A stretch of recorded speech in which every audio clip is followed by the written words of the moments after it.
আসসালামু আলাইকুম প্রিয় দর্শক, স্বাগত জানাচ্ছি আমার দেশ বিশেষ আয়োজনে। ক্ষমতায় থাকার শেষ চেষ্টা হিসেবে ভারতে পালানোর আগে শেখ হাসিনা 5 আগস্ট সকালে সে দেশের জাতীয় নিরাপত্তা উপদেষ্টা অজিত দোভালকে ফোন করে ঢাকার উপর দিল্লির হস্তক্ষেপ চেয়েছিলেন। দিল্লির সহায়তা চাওয়ার আগে তিনি দেশে সামরিক শাসন কিংবা জরুরি অবস্থা জারির চেষ্টা করে ব্যর্থ হন, কারণ বাংলাদেশের সেনাপ্রধান সহ শীর্ষ সামরিক কর্মকর্তারা তার প্রস্তাব নাকচ করে দেন। সংশ্লিষ্ট নির্ভরযোগ্য একাধিক সূত্র থেকে এ তথ্য জানা গেছে। অনুসন্ধানে আরও জানা গেছে, শেখ হাসিনার ভারতে পালিয়ে যাওয়ার বিষয়টি খুব গোপনীয়তার সঙ্গে করা হয়। ভারতীয় নিরাপত্তা কর্তৃপক্ষের সঙ্গে শেখ হাসিনার ঘনিষ্ঠ নিরাপত্তা কর্মকর্তারা সমন্বয় করে 4 আগস্টের মধ্যেই পরিকল্পনাটি তৈরি করেন। পরিকল্পনার সঙ্গে ছিলেন তৎকালীন SSF এর DG major general AKM Nazmul Hasan এবং সেনাবাহিনীর QMG লেফটেন্যান্ট জেনারেল মুজিব। অনুসন্ধানে আরও জানা যায়, শেখ হাসিনা 4 আগস্ট বঙ্গভবনে রাষ্ট্রপতি মোহাম্মদ শাহাবুদ্দিন চুপ্পুকে ফোন করে জরুরি অবস্থা জারির জন্য প্রস্তুত থাকতে বলেছিলেন। সেনাপ্রধানকে নির্দেশ দিয়েছিলেন গুলিবর্ষণ করে ছাত্র জনতার বিক্ষোভ দমনের। তেমনি বিমানবাহিনী প্রধানকে হেলিকপ্টার থেকে গুলি চালাতেও বলেছিলেন তিনি, কিন্তু শেখ হাসিনার কোনো অভিপ্রায় বা হুকুমই তামিল হয়নি। শেষ পর্যন্ত তাকে প্রাণ রক্ষার জন্য সুটকেস গুছিয়ে 45 মিনিট সময় বেঁধে দেওয়া হয় মাত্র। গণভবনে দুপুরের খাবার রান্না করা ছিল, কিন্তু খাওয়ার সময়ও ছিল না। বিমানবাহিনীর C-130J বিমানে করে ভারতে পালিয়ে যেতে হয়েছে। এ সময় তিনি 14টি সুটকেস সঙ্গে করে নিয়ে যান এবং সুটকেসগুলো ঠিকঠাকভাবে বিমানে উঠেছে কিনা সে ব্যাপারে নিশ্চিত হন। শেখ হাসিনার সঙ্গে বিমানে করে আরও পালিয়েছেন তার বোন শেখ রেহানা, জেনারেল অবসরপ্রাপ্ত তারেক সিদ্দিকী ও তার স্ত্রী এবং একটি শিশু মেয়ে। শেখ হাসিনা পালায় না, এই দম্ভক্তির 10 দিনের মাথায় শেখ হাসিনা এভাবে পালিয়ে যান ভারতে। 15.5 বছর দোর্দণ্ড প্রতাপে ক্ষমতায় টিকে থাকা একজন প্রধানমন্ত্রী এভাবে দেশ ছেড়ে পালিয়ে যাবেন, এটা কেউ ভাবতেই পারেনি। বাংলাদেশের ইতিহাসে এর আগে ক্ষমতাচ্যুত হওয়ার পর কোনো ব্যক্তি এভাবে দেশ ছেড়ে পালিয়েছেন তার নজির নেই। শেখ হাসিনা ভারতে পালিয়ে যাওয়া এবং 3 থেকে 5 আগস্ট পর্যন্ত গণভবন ও ঢাকা সেনানিবাসে কি ঘটেছিল সে বিষয়ে অনুসন্ধান চালায় আমার দেশ। গণভবনের প্রত্যক্ষদর্শী নিরাপত্তা কর্মকর্তা, সেনা ও বিমান বাহিনী সংশ্লিষ্ট সূত্র, প্রধান উপদেষ্টা দপ্তর ও বঙ্গভবন সূত্রে এবং কয়েকজন উপদেষ্টার কাছ থেকে পাওয়া তথ্যে অজানা সব কথা বেরিয়ে আসে। বিষয়গুলো স্পর্শকাতর হওয়ার কারণে নাম উল্লেখ করা হয়নি। অনুসন্ধানে আরও জানা গেছে, ভারতের নিরাপত্তা উপদেষ্টা অজিত দোভালের সঙ্গে শেখ হাসিনার অন্তত 2 বার কথা হয়। দোভাল অন্যান্য কর্মকর্তার সঙ্গেও কথা বলেন এবং শেখ হাসিনার নিরাপত্তা নিশ্চিত করার তাগিদ দেন। 5 আগস্ট বেলা 11টার দিকে সেনাপ্রধান ওয়াকারুজ্জামানের সঙ্গে ভারতীয় সেনাপ্রধান টেলিফোনে কথা বলেছেন বলেও অনুসন্ধানে জানা গেছে। সংশ্লিষ্ট সূত্র জানায়, শেখ হাসিনা তেজগাঁও কুর্মিটোলা বিমানবন্দর থেকে যুক্তরাষ্ট্রের তৈরি বিমান বাহিনীর C-130J বিমানে করে দুপুর 12টা 40 মিনিটে ফ্লাই করেন। বিমানটির পাইলট ছিলেন গ্রুপ ক্যাপ্টেন শামীম রেজা ও উইং কমান্ডার গোলাম রসুল চৌধুরী। গণভবন থেকে গাড়িতে করে কুর্মিটোলা যাওয়ার জন্য প্রথমে জেদ ধরেন প্রধানমন্ত্রী। তাকে নিষেধ করা হলেও গাড়িতে ওঠেন এবং গাড়িবহর গণভবন থেকে কুর্মিটোলার উদ্দেশ্যে যেতে থাকে। গাড়িবহরের অগ্রগামী ক্লিয়ারিং অফিসার কর্নেল পদমর্যাদার জানান, সামনে বড় মিছিল আসছে, গাড়িবহর নিয়ে যাওয়া যাবে না। তখন গাড়িবহরে থাকা SSF এর একজন অপারেশন অফিসার বলেন, আমরা গুলি করে এগিয়ে যাব। কিন্তু গাড়িবহরে থাকা জুনিয়র অফিসাররা বলেন, ঝুঁকি নেওয়া আমাদের ঠিক হবে না, মবের সামনে পড়লে সবাই মারা যেতে পারে। ফলে গাড়িবহর ঘুরিয়ে গণভবনের পেছনে বাণিজ্য মেলার মাঠে আন্তর্জাতিক সম্মেলন কেন্দ্রের পশ্চিম পাশে নেওয়া হয়। এরই মধ্যে রাশিয়ার তৈরি হেলিকপ্টার Mi-17 কল করে এনে প্রস্তুত রাখা হয়। হেলিকপ্টারে ওঠেন প্রধানমন্ত্রী শেখ হাসিনা, তার বোন শেখ রেহানা, জেনারেল অবসরপ্রাপ্ত তারেক সিদ্দিকী ও তার স্ত্রী এবং একটি শিশু মেয়ে, সম্ভবত তারেক সিদ্দিকীর পরিবারের কেউ। হেলিকপ্টারটি সেখান থেকে কুর্মিটোলা যায়। পাইলট ছিলেন এয়ার কমোডোর আব্বাস ও গ্রুপ ক্যাপ্টেন রায়হান কবির। হেলিকপ্টারটি 12টা 30 মিনিটে কুর্মিটোলায় পৌঁছালে বেস কমান্ডার হিসেবে দায়িত্বে থাকা এয়ার ভাইস মার্শাল ABM আওয়াল তৎকালীন প্রধানমন্ত্রী শেখ হাসিনাকে রিসিভ করেন। এ সময় উইং কমান্ডার জাকি আনোয়ার গণভবন থেকে সঙ্গে আনা শেখ হাসিনার 14টি সুটকেস বিমানে উঠিয়ে দেন। এ সময় শেখ হাসিনা কারোর সঙ্গে কোনো কথা বলেননি, শুধু সুটকেসগুলোর খোঁজ নেন সবগুলো বিমানে উঠেছে কিনা। সঙ্গে বিমানে আরও ওঠেন ডিজি SSF এর 3 থেকে 4 জন কর্মকর্তা এবং ফ্লাইট লেফটেন্যান্ট পদবীর একজন লেডি কর্মকর্তা। কুর্মিটোলা পৌঁছার 10 মিনিটের মধ্যে শেখ হাসিনা, শেখ রেহানা ও তারেক সিদ্দিকীকে নিয়ে বিমানটি উড্ডয়ন করে। এ সময় সিভিল অ্যাভিয়েশন কর্তৃপক্ষ শাহজালাল আন্তর্জাতিক বিমানবন্দরে সব ধরনের বিমানের ওঠানামা বন্ধ করে দেয়।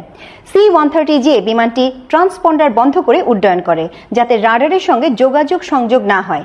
সাধারণত বিমান উড্ডয়ন করে নর্থ বেঙ্গল হয়ে ঘুরে যায়, কিন্তু এই বিমানটি আকাশে উঠে নর্থ বেঙ্গলে না গিয়ে ত্রিপুরা দিয়ে আগরতলার দিকে চলে যায়, যাতে খুব অল্প সময়ে সীমান্ত পার হতে পারে।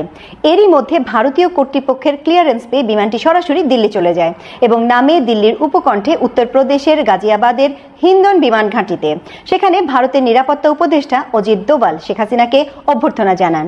জানা গেছে শেখ হাসিনা সেখানেও অজিত দোভালকে ঢাকায় আক্রমণ করতে বলেন। শেখ হাসিনাকে হিন্দন ঘাঁটিতে নামানোর পর রিফুয়েলিং করে বিমানটি কর্মকর্তাদের নিয়ে ঢাকায় ফিরে আসে। গোয়েন্দা সূত্রে জানা গেছে ভারতের নিরাপত্তা উপদেষ্টা অজিত দোভাল এর আগেও দফায় দফায় ঢাকায় এসেছেন। বিশেষ বিমানে করে তিনি আসতেন, গণভবনে যেতেন, কিন্তু তার আসা যাওয়ার কথা গোপন রাখা হতো। নির্ভরযোগ্য সূত্রগুলো থেকে আমার দেশ নিশ্চিত হয়েছে যে শেখ হাসিনার সঙ্গে ঘনিষ্ঠ তৎকালীন SSF এর DG major general AKM Nazmul Hasan এবং সেনাবাহিনীর QM জেনারেল মুজিব হাসিনার পালানোর পরিকল্পনা করেন। জেনারেল অবসরপ্রাপ্ত তারেক সিদ্দিকী এ ব্যাপারে ভারতের নিরাপত্তা উপদেষ্টা অজিত দোভালের প্রয়োজনীয় গাইডলাইন নেন। শেখ হাসিনা বাংলাদেশের কোনো বিমানে করে যেতে চাচ্ছিলেন না, তিনি ভারত থেকে বিমান এনে যেতে চেয়েছিলেন, কিন্তু সে দেশের কর্তৃপক্ষ থেকে জানানো হয় ভারত বিমান পাঠাতে পারবে না। এটা করা হলে আন্তর্জাতিক ক্রাইসিস সৃষ্টি হবে। এরপর সিদ্ধান্ত হয় বিমান বাহিনীর বিমানে করে শেখ হাসিনা পালাবেন। আরও সিদ্ধান্ত হয় সার্বিক নিরাপত্তার স্বার্থে ঢাকা হজরত শাহজালাল আন্তর্জাতিক বিমানবন্দরে কিছু সময়ের জন্য অন্যান্য বিমানের ওঠানামা বন্ধ রাখা হবে, রাডারে যাতে বিমানটি ধরা না পড়ে সেজন্য এর ট্রান্সপন্ডার অফ করে রাখা হবে। এছাড়া বিমানটি ফ্লাই করার আগে যাতে খবরটি লিক হয়ে না যায় এবং শেখ হাসিনার গতিবিধি যাতে সামাজিক যোগাযোগ মাধ্যমে ছড়িয়ে না পড়ে সেজন্য আগে থেকে ইন্টারনেটও বন্ধ রাখা হয়। ওই দিন সকাল 9:30 থেকে ইন্টারনেট বন্ধ রাখা হয়। শেখ হাসিনা পদত্যাগ করে কুমিল্লা ক্যান্টনমেন্টে কিংবা গোপালগঞ্জে যাচ্ছেন বলেও দুটি খবর ছড়িয়ে দেওয়া হয়।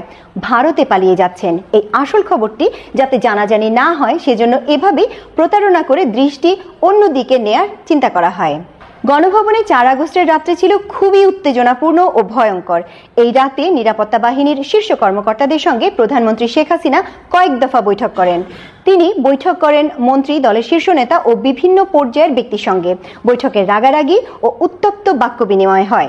রাত 12টা থেকে সোয়া 12টার দিকে 3 বাহিনী প্রধানের সঙ্গে বৈঠকে প্রধানমন্ত্রীর সঙ্গে ছিলেন তার নিরাপত্তা উপদেষ্টা জেনারেল অবসরপ্রাপ্ত তারেক সিদ্দিকী।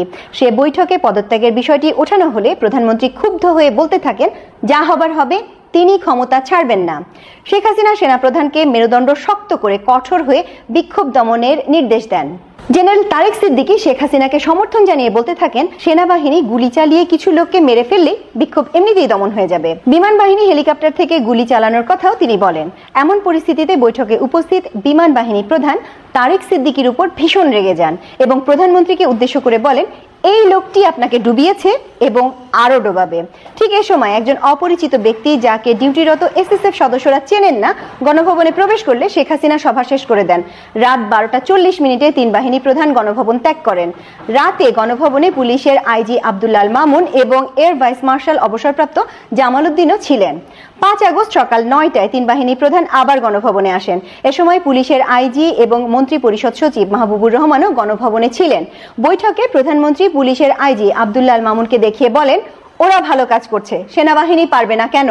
এ সময় পুলিশের IG বলেন, পরিস্থিতি যে পর্যায়ে গেছে তাতে পুলিশের পক্ষেও আর বেশি সময় এমন কঠোর অবস্থান ধরে রাখা সম্ভব হবে না, কারণ আমাদের আর কিছু করার সামর্থ্য নেই, অস্ত্র গোলা বারুদ আর অবশিষ্ট নেই, ফোর্সও টায়ার্ড হয়ে পড়েছে। সামরিক কর্মকর্তারা প্রধানমন্ত্রীকে আবারও ক্ষমতা ছেড়ে দেওয়ার পরামর্শ দেন। এক পর্যায়ে প্রধানমন্ত্রী রেগে গিয়ে বলেন, তাহলে তোমরা আমাকে গুলি করে মেরে ফেলো এবং গণভবনে কবর দিয়ে দাও। সামরিক কর্মকর্তারা শেখ হাসিনাকে অন্য একটি কক্ষে নিয়ে গিয়ে সামগ্রিক পরিস্থিতি ব্যাখ্যা করে প্রধানমন্ত্রীকে পদত্যাগে রাজি করাতে অনুরোধ করেন।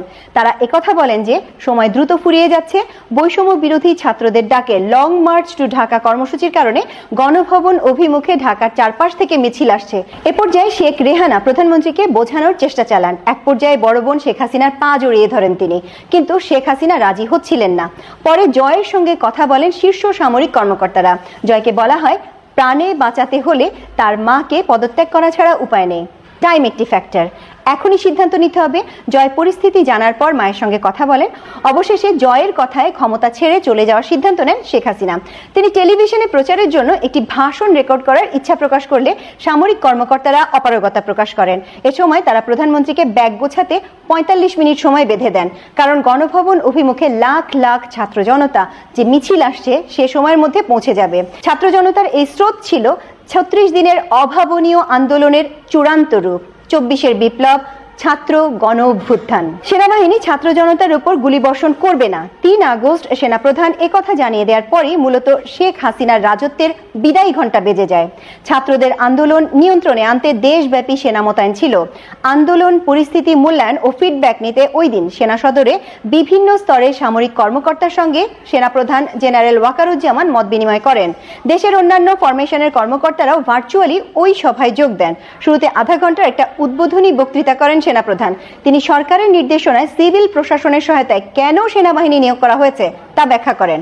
সভায় তিনি একথাও বলেন, আমাদের দেশে ১৯৭০ সালের পর এমন গণবিক্ষোভ আর কখনো হয়নি, তাই আমাদের এই পরিস্থিতি ধৈর্যের সঙ্গে মোকাবেলা করতে হবে। সেনাপ্রধানের বক্তব্যের পর উপস্থিত কর্মকর্তাদের বক্তব্য আহ্বান করা হয়। বক্তব্যের জন্য ব্রিগেডিয়ার জেনারেল এবং এর চেয়ে ঊর্ধ্বতন কয়েকজন কর্মকর্তা হাত তুললেও সেনাপ্রধান তরুণ কর্মকর্তাদের কথা শুনতে চান। সভায় সেদিন ৬ থেকে ৭ জন সেনা কর্মকর্তা নিজেদের বাস্তব অভিজ্ঞতা শোনান। রাজশাহীর একজন নারী সেনা কর্মকর্তা বাংলায় আবেগপূর্ণ ভাষণে বলেন, দেশের সব মাকে মৃত্যু স্পর্শ করেছে এবং সব মা কাঁদছেন। তিনি মীর মুগ্ধর প্রতিবেশী ছিলেন, যে মুগ্ধ ঢাকার উত্তরায় ছাত্রদের মিছিলে পানি বিতরণ করতে গিয়ে প্রাণ বিসর্জন দেন। নারী কর্মকর্তা মেজর হাজেরা জাহান এ ঘটনায় শিশুদের প্রাণহানি ও এর ন্যায্য বিচার হওয়ার উপর গুরুত্ব দেন। তিনি সেনাবাহিনীর উপর অসন্তোষ বাড়তে থাকা নিয়েও উদ্বেগের কথা জানান। সেনাপ্রধান তার মনোভাবের সঙ্গে একমত হন। ঢাকার মোহাম্মদপুরে একটি গুলির ঘটনা সামাজিক যোগাযোগ মাধ্যমে ভাইরাল হয়েছিল। ওই ঘটনার সঙ্গে সংশ্লিষ্ট একজন ক্যাপ্টেন বর্ণনা করেন সেদিন কিভাবে কর্তব্যরত সেনা সদস্যদের জনতা ঘিরে ধরেছিল এবং তিনি পরিবার ও বন্ধুদের কাছ থেকে সমালোচিত হয়েছিলেন। তেমনি সেনাবাহিনীর উপর জনগণের সমর্থন কমে যাওয়ার কথা তুলে ধরে সেনা সদস্যদের ব্যারাকে ফিরিয়ে নেওয়ার পরামর্শ দেন ৫ air defence regiment commanding officer lieutenant colonel Mahbub. এ ধরনের বেশ কিছু বক্তব্য সভায় আসে। সেনাপ্রধান কর্মকর্তাদের বক্তব্য শোনার পর সিদ্ধান্ত দেন, যে কোনো উস্কানিতেও সেনাবাহিনী ছাত্র জনতার উপর গুলিবর্ষণ করবে না, ছাত্রদের মিছিলকে প্রতিহত কিংবা বাধা দেবে না। মিছিল চলাকালে সেনা সদস্যরা বরং সরে গিয়ে তাদের জায়গা করে দেবে। সেনাপ্রধান সভার এই সিদ্ধান্ত প্রধানমন্ত্রীর সঙ্গে দেখা করে জানিয়ে দেন। এ সিদ্ধান্তে শেখ হাসিনা সেনাপ্রধানের উপর ক্ষুব্ধ হন। ৪ আগস্ট রাও ক্লাবে অনুষ্ঠিত অবসরপ্রাপ্ত সেনা কর্মকর্তাদের বৈঠকটিও ছিল একটি গুরুত্বপূর্ণ ঘটনা। ওই বৈঠকে সাবেক সেনাপ্রধান লেফটেন্যান্ট জেনারেল নুরুদ্দিন সহ কয়েকজন সাবেক সেনাপ্রধান উপস্থিত ছিলেন। তারা বৈষম্য বিরোধী ছাত্রদের আন্দোলনের প্রতি সংহতি প্রকাশ করে সেদিন মিছিলও করেছিলেন। ৪ আগস্ট দুপুরে গণভবনে শেখ হাসিনার সঙ্গে সাক্ষাৎ করেন স্পিকার শিরীন শারমিন চৌধুরী। তিনি আওয়ামী লীগের গুরুত্বপূর্ণ কয়েকজন নেতার বার্তা শেখ হাসিনাকে পৌঁছে দেন। তাকে অনুরোধ করেন জাতির উদ্দেশ্যে ভাষণ দিয়ে পদত্যাগ করার। সরকারের একজন গুরুত্বপূর্ণ উপদেষ্টাকে শিরীন শারমিন চৌধুরী একথা জানান। তিনি এও জানান তার পরামর্শ ও প্রবীণ নেতাদের বার্তায় শেখ হাসিনা পদত্যাগে রাজি হয়েছিলেন। কিন্তু গণভবনে তখন উপস্থিত আওয়ামী লীগের সাধারণ সম্পাদক ও তথ্য প্রতিমন্ত্রী আরাফাত এর তীব্র বিরোধিতা করেন। রাতে গ্যাং অফ 4 নামে পরিচিত ওবায়দুল কাদের, আনিসুল হক, সালমান এফ রহমান ও আসাদুজ্জামান খান কামাল শেখ হাসিনাকে কঠোর অবস্থানে নিয়ে যান। তারা হাসিনাকে বলেন, এখন কোনোভাবেই নরম হওয়া যাবে না, নতি স্বীকার করা যাবে না। প্রধানমন্ত্রীর প্রেস উইং থেকে ৪ আগস্ট বাংলাদেশ টেলিভিশনের ডিজিকে ফোন করে জানানো হয় শেখ হাসিনা ৫ আগস্ট দুপুর ১২টায় জাতির উদ্দেশ্যে ভাষণ দেবেন। ৪ আগস্ট রাতে ভাষণ রেকর্ড করার জন্য গণভবনে বিটিভির অভি ভ্যান টিম পাঠানো হয়। ৫ আগস্ট সকালে বিটিভির স্ক্রলেও প্রধানমন্ত্রীর ভাষণ প্রচারের কথা দেখানো হয়। কিন্তু ৫ আগস্ট বেলা ১১টায় আইএসপিআর থেকে বিটিভির মহাপরিচালককে জানানো হয় সেনা প্রধান জেনারেল ওয়াকারুজ্জামান বেলা ২টায় জাতির উদ্দেশ্যে ভাষণ দেবেন। আইএসপিআর থেকে অভিভ্যান চাওয়া হলে বিটিভি থেকে বলা হয় অভিভ্যান গণভবনে রয়েছে, সেখান থেকে নেওয়া সহজ হবে।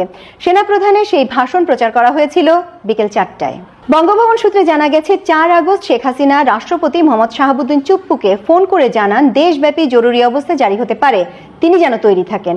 ৫ আগস্ট প্রধানমন্ত্রীর মিলিটারি সেক্রেটারি রাষ্ট্রপতির মিলিটারি সেক্রেটারিকে ফোন করে জানান প্রধানমন্ত্রী যে কোনো সময় বঙ্গভবনে আসতে পারে। প্রিয় দর্শক, অসংখ্য ধন্যবাদ এতক্ষণ আমাদের সঙ্গে থাকার জন্য। আশা করছি শিগগিরই এ ধরনের আরও প্রতিবেদন নিয়ে আপনাদের সামনে আমরা হাজির হতে পারবো। ধন্যবাদ।